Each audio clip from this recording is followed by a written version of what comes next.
You joined me this morning on a piking session. Concentrating today purely on hard lures. Some of my favourite salmos, either the sliders, the perch, all different shallow running ones. This is a very shallow lake, so join us and hopefully we'll get a couple of rod benders.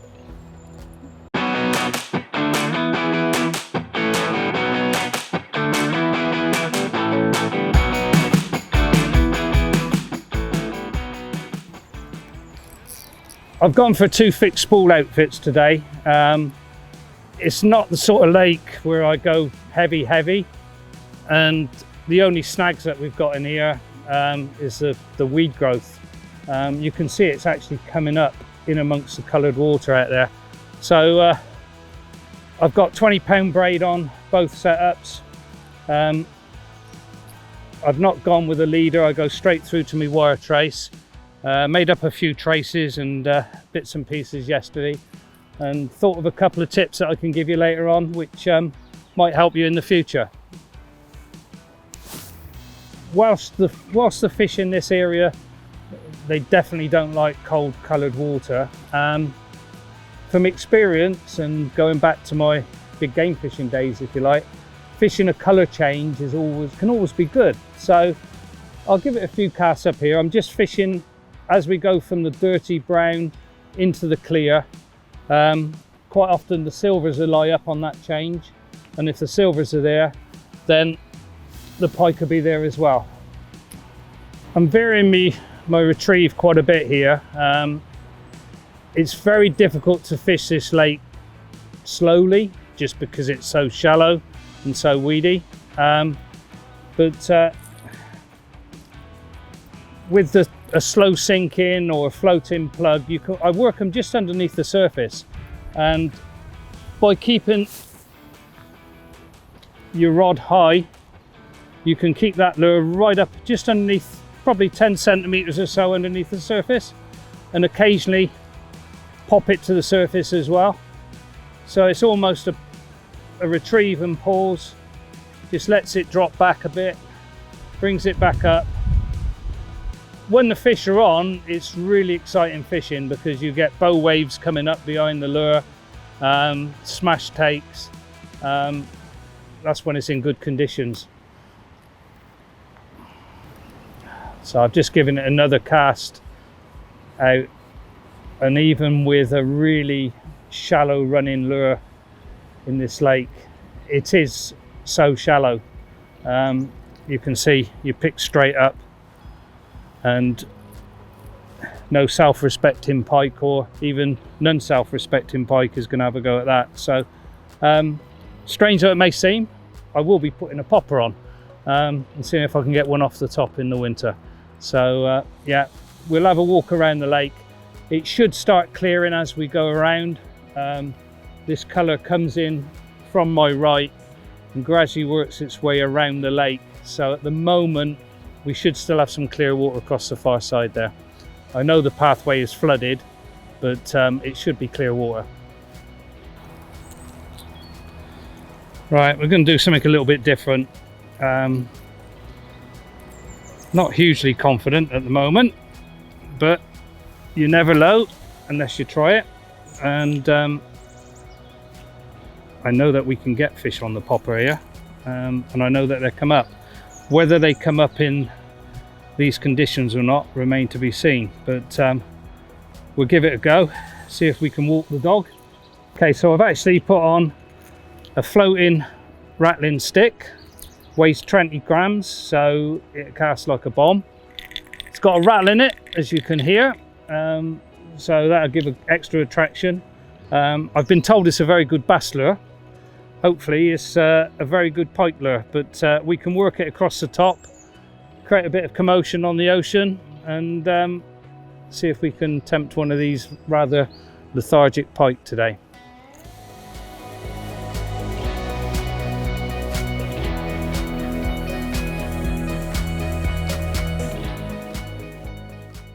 Well, we've moved up into the coloured water, and it is chocolate. The other factor that we've got is a lot of the weed that's here is now floating to the top as well. But we can get this popper working over the top, and I'm certain that if a fish was going to open its mouth, it would have a go for it. But it's certainly not ideal conditions.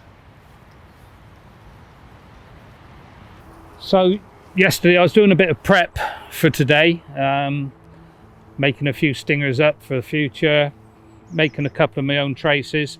One of the things that I do, and this comes from, I spent 20 odd years searching for marlin and sailfish and big tuna, and in that period of time I saw a lot of fish lost because of crimp failure, if you like, either it sliding or it cutting through. So one of the things that I do that I then carry over to my freshwater fishing is something called an offshore loop.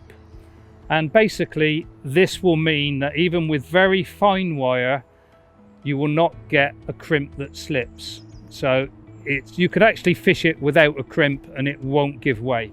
So the way to do it is quite simple. You'd put your crimp onto the trace, and I'm using thick stuff here just to really show you.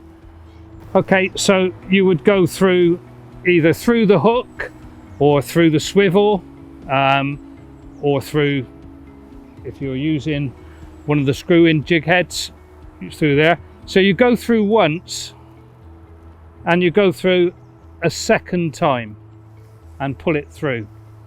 You then go through once and go through twice, and that makes a really nice loop.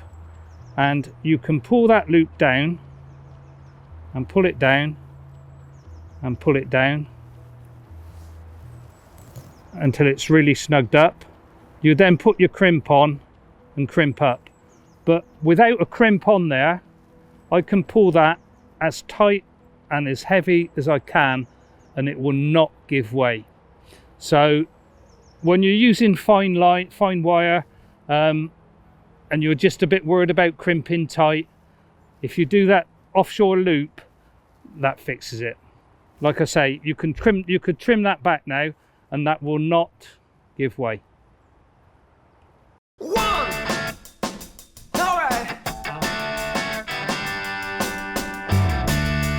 Come on!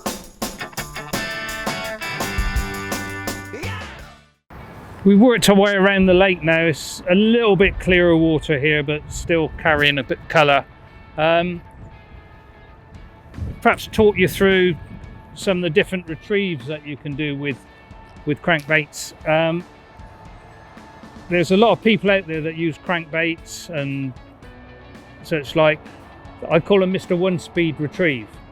So they cast out and they retrieve in, and they cast out and they retrieve in. Same speed every time, and they catch fish. You know, you will do it certain times, but one of the keys is to vary your retrieve according to the day and the water conditions, what you're fishing over. When we were fishing over the far side of the lake, which was shallow and weedy, we're fishing with a high rod and I'm twitching and pausing, twitching and pausing to keep the lure up in the water, and also to give it that side to side movement. As you move into deeper water and perhaps thinking about colder water as well, you slow the retrieve right down. If you're fishing with a floating bait, obviously when you pause, that bait comes back up, and in actual fact that is the time when you get a lot of hits. So as you pause, the bait comes back up in the water.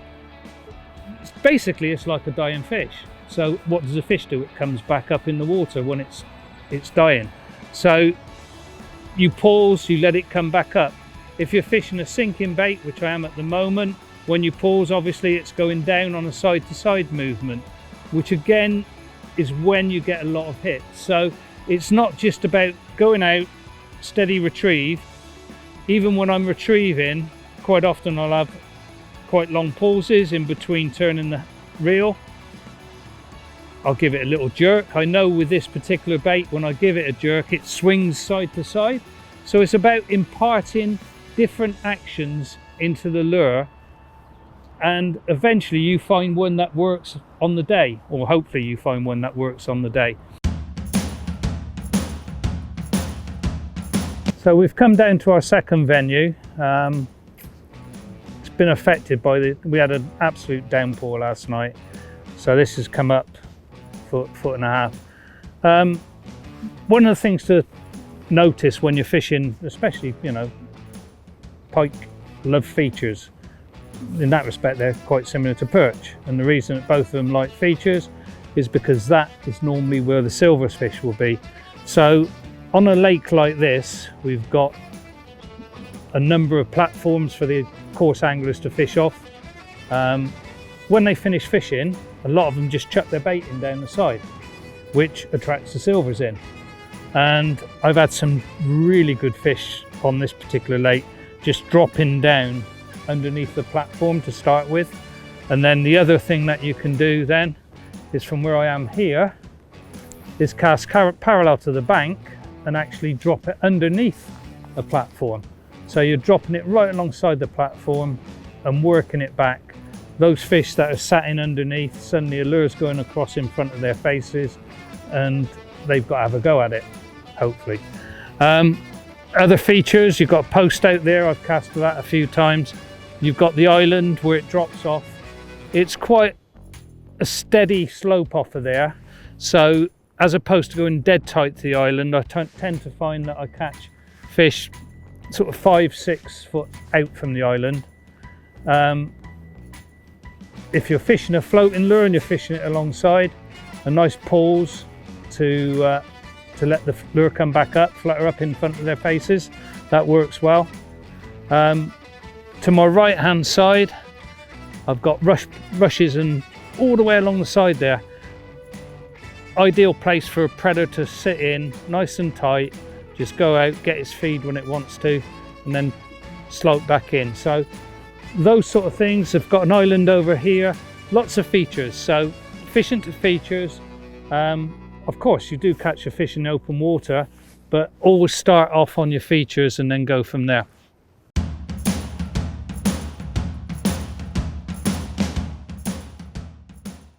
That took some doing, but we got one.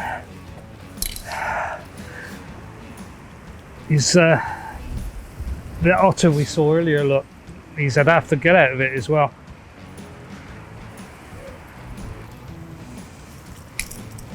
Right, he's out. There you go. Okay, it's been a really hard day today. Not getting any results at all, no follows or anything. I've stuck the bright coloured pike on, one last cast, and this little jack took it. So, okay, it's not been a great day in terms of fish, but hopefully from the video you'll pick up a few tips, and we have managed to get one.